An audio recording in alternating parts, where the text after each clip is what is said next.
Jika Anda adalah tipe pedagang yang mengutamakan harga, mengutamakan bahan-bahan yang murah, maka materi hari ini cocok untuk Anda. Karena hari ini kita akan membahas tentang apa saja alternatif bahan yang bisa mengurangi pemakaian daging sehingga harga kita, bakso kita itu bisa lebih murah. Salah satu cara paling banyak digunakan orang-orang untuk mengurangi biaya adalah memperbanyak tepung. Nah, cara ini sebenarnya bisa untuk harganya lebih murah, tapi secara kualitas biasanya jadi turun. Kenapa? Karena tepung itu sifatnya nutupin rasa, menutupi kenyal, menutupi keras, sehingga dari bakso mungkin turun pangkat ke pentol atau bahkan jilok. Nah, kita kan nggak ingin cara seperti ini, makanya kita sebaiknya tidak memperbanyak tepung, tapi kita mengganti sebagian daging dengan alternatif-alternatif lain yang lebih murah. Apa saja? Satu, ada yang namanya tetelan. Nah, ini mungkin orang banyak yang tahu. Tetelan sendiri terbuat dari sapi juga, di mana dari sisa-sisa sapi atau mungkin dari tulang sapi difiletin, dibersihin jadi tetelan. Sehingga secara rasa, secara aroma, seharusnya sapinya masih oke, masih bagus, bahkan mungkin lebih bagus. Lalu yang kedua, keuntungannya secara harga sudah pasti lebih murah dari daging sapi. Cuma tetelan ini bukan berarti tidak punya kelemahan. Karena tetelan ini dari sisa-sisa sapi, biasanya kandungan lemaknya itu cukup tinggi daripada proteinnya. Dan kita tahu kalau bakso mau yang enak, kita perlu kandungan protein yang tinggi. Untuk mengatasi hal ini sebenarnya masih cukup mudah. Kita hanya perlu menambahkan protein tambahan, bisa ISP, bisa M100FT. Kalau tetelan sih saya rasa ISP saja sudah cukup. Itu sudah masih oke karena proteinnya masih ada. Cuma yang perlu Anda ingat adalah kalau Anda pakai tetelannya sudah banyak, dalam arti sudah di atas 15%, sebaiknya sudah wajib menggunakan ISP tadi. Kenapa? Gini, semakin banyak lemak, dia akan semakin susah menyatu sehingga baksonya gampang pecah. Atau yang kedua, susutnya itu banyak. Kok bisa? Waktu kita ngerebus, biasanya kan airnya ini jernih, bening. Lama-lama rebus, biasanya jadi keruh. Keruhnya ini biasanya adalah lemak yang luntur. Nah, ini karena ikatan lemak kan nggak bagus, lemak nggak bisa menyatu. Sehingga kalau Anda memutuskan tetelannya banyak, Anda perlu pakai ISP supaya susutnya tadi itu minimal. Bukan tidak ada, tapi minimal. Karena kalau kita dagang bakso kan semakin banyak susut berarti semakin banyak rugi. Dan kita ingin mengurangi itu, makanya perlu menambahkan ISP kalau tetelan Anda pakainya cukup banyak. Oke, lanjut. Bahan nomor 2, selain tetelan yang bisa digunakan adalah mix dengan ayam. Nah, kalau ini banyak orang juga sudah tahu. Kelebihannya secara protein itu bagus, apalagi kalau Anda menggunakan bagian dada, itu proteinnya bagus. Kelemahannya ada 2. Yang pertama adalah di tampilan. Biasanya secara tampilan itu jadi pucat, dan ini gampang, Anda tinggal tambahin karamel, itu beres, itu pewarna makanan, beres. Yang kedua, secara kualitas. Nah, kalau secara kualitas sih sebenarnya juga nggak terlalu jomplang. Ya ini gampang juga, kalau kurang keras tinggal Anda tambahin WBS 500, itu sudah beres. Mungkin yang jadi problem adalah di rasa. Nah, rasa ini akan sangat-sangat berpengaruh, terutama kalau Anda pakai sekulitnya juga. Kulit ayam itu mayoritas lemak dan dia memberikan rasa ayam yang sangat-sangat kuat. Sehingga biasanya rasanya akan ya jadi geser karena dia dominan. Hal yang bisa dilakukan, satu, Anda bisa mungkin tidak pakai kulitnya, jadi cuma dada filetnya aja. Atau yang kedua, Anda pakai, kulitnya dipakai biar murah juga, tapi Anda tambahkan dengan beef broth. Nah, beef broth ini kan ekstrak sapi murni, sehingga harapannya bisa menutupin lah. Rasa ayamnya ketutupan, masih rasa sapinya kuat. Oh iya, satu lagi, kalau Anda memutuskan pakai kulit, dan kalau kulitnya banyak, perlu tambah ISP ya, supaya tidak pecah, seperti penjelasannya sebelumnya. Oke, itu gampang. Kita lanjut ke yang nomor 3. Nah, ini mulai tidak semua orang tahu, yaitu ada yang namanya MDM. Apa itu MDM? MDM itu sendiri adalah sisa-sisa dari daging ayam yang masih nempel di kerongkongan biasanya. Difiletin pakai alat.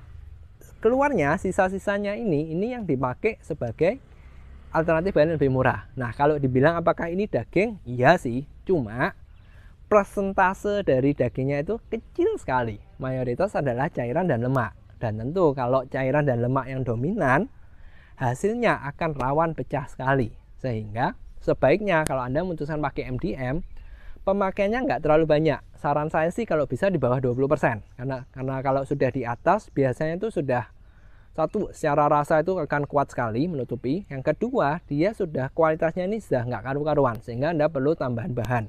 Dan kalau Anda memutuskan pakai MDM, sebaiknya sudah tidak pakai ISP, tapi M100FT supaya hasilnya masih bagus. Karena kembali kan, minyaknya airnya itu dominan sekali sehingga ikatannya ini jadi sangat jelek, dan kita butuh sesuatu yang kuat untuk mengikatnya, dan itu yang tidak bisa ada di ISP tapi M100FT. Jadi sebaiknya M100FT. Kalau tadi kelemahannya seperti itu, kelihatannya banyak, keunggulannya MDM itu ada satu, yaitu secara harga murah sekali, sehingga ini sangat-sangat membantu. Dibandingin tetelan, dibandingin ayam, sudah harganya ini jomplang. Jadi itu sangat-sangat menarik. Makanya banyak pabrik itu sangat-sangat mengandalkan MDM karena ini harganya sangat jomplang. Jadi kalau Anda mau yang benar-benar murah, benar-benar jomplang, Anda bisa pakai MDM dengan catatan, satu, Anda wajib sudahan menambahkan bahan lain, yaitu M100FT. Yang kedua, nah, komposisinya jangan terlalu banyak. Kalau ditanya maksimal berapa, ini susah karena kita perlu mempertimbangkan daging yang dipakai berapa, MDM-nya berapa, tepungnya berapa, dan terakhir adalah esnya berapa. Kembali kan prinsipnya kalau kita belajar IPA dulu, minyak dan air ini kan nggak bisa nyatu, butuh diikat kan. Problemnya es ini biasanya ngasih siapa? Tukang giling kan. Nah kalau esnya nggak bisa dipastiin dan MDM kita banyak, nah ini akan susah. Kalau Anda ternyata pabrik atau Anda punya mesin sendiri untuk giling di rumah, bukan chopper ya, tapi benar-benar ball cutter yang seperti di pasar gitu. Oke, kita bisa memperbanyak es dan juga MDM-nya lebih banyak dari biasanya, itu bisa.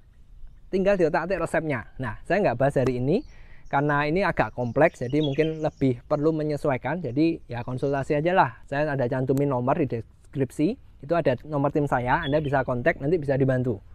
Jadi kalau Anda mau pakai MDM-nya banyak, syaratnya yang pertama adalah Anda perlu bisa mengontrol esnya dulu. Kalau itu bisa, baru bisa diotak-atik. Tapi kalau di penggilingan, saya agak pesimis sih. Khawatirnya nanti esnya kebanyakan, bukannya bakso Anda murah malah gagal jualan. Kan jadi sayang.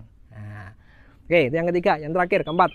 Alternatif bahan yang bisa membantu lebih murah adalah meat replacer M100FT.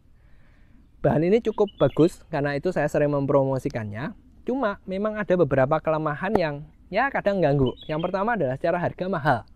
Saya akui secara harga mahal, cuma secara biaya itu murah. Bedanya apa? Gini, harga adalah sesuatu yang kita bayar waktu kita beli, yaitu bubuknya.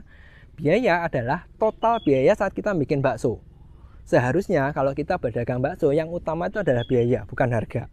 Nah, M100F harganya memang mahal, tapi secara biaya itu murah karena satu bubuknya ini nanti dicampur dengan banyak air, jadi gel. Sehingga gelnya yang dipakai ini secara biaya itu lebih murah, bahkan lebih murah dari ayam seharusnya. Tinggal masalahnya, satu, Anda bisa ngitung nggak? Yang kedua adalah Anda mau repot nggak bikin gelnya tadi. Nah, kalau Anda, oke, saya mau repot dua hal ini, seharusnya ini bisa sangat membantu. Karena secara harga lebih murah, tapi secara kualitas itu bagus sekali. Kenyalnya, kerasnya itu masih bisa dapat. Nah, tinggal masalah yang ketiga adalah masalah dirasa. Karena meat replacer M100F ini dibuat memang hambar dengan tujuan supaya bisa masuk ke semua produk. Terkadang ini jadi komplainan orang. Nah, kenapa? Gini, kalau kita pakai meat replacer M100F dalam jumlah yang banyak, tadi kan kalau ngomong MDM kalau banyak itu kan bermasalah teksturnya. Kalau ini enggak. Meat replacer ini pakai jumlah yang banyak, teksturnya ini masih bagus, kenyalnya masih bagus, cuma secara rasa itu hambar. Sehingga ya ini yang sering dikomplainkan orang. Padahal solusinya kan gampang. Anda bisa mencampur dengan tetelan, atau Anda menambahkan beef broth, atau ya setidaknya Anda nggak over lah, pakai 20%, 25% itu masih oke. Dari gelnya ya, bukan bubuknya. Itu masih oke, dan secara harga seharusnya sudah cukup banyak berkurang. Tinggal kembali, problemnya seperti yang saya sampaikan tadi, Anda bisa ngitung nggak dan mau repot nggak. Kalau bisa, ini akan sangat membantu. Nah, dari keempat ini, kalau kita gabungkan semua gimana? Bisa dong, seharusnya akan lebih murah lagi kalau kita bisa menggabungkan semua. Tapi kelemahannya mungkin ngitung resepnya, bikin resepnya ini yang susah. Dan ini mungkin Anda, saya nggak tahu, Anda mungkin bisa coba sendiri dengan banyak trial dan error. Atau mungkin kalau mau mengurangi trial dan errornya, ya Anda kontak saja di tim saya, nanti bisa dibantulah mereka. Jadi hari ini kita belajar ada 4 bahan yang bisa membantu mengurangi harga: tetelan, ayam, MDM, dan juga meat replacer M100F. Nah, ada satu lagi, yaitu memperbanyak es. Cuma saya tidak bahas karena menurut saya banyak para pedagang ini yang es tergantung tukang giling, sehingga mungkin cara ini nggak cocok. Kalau Anda mungkin bisa ngatur sendiri, barulah mungkin bisa. Itu masih bisa diakali, dan karena nggak semua orang bisa, makanya saya nggak bahas. Kalau penasaran, ya kontak aja lah. Itu cara yang lebih gampang, nanti bisa dibantu kok.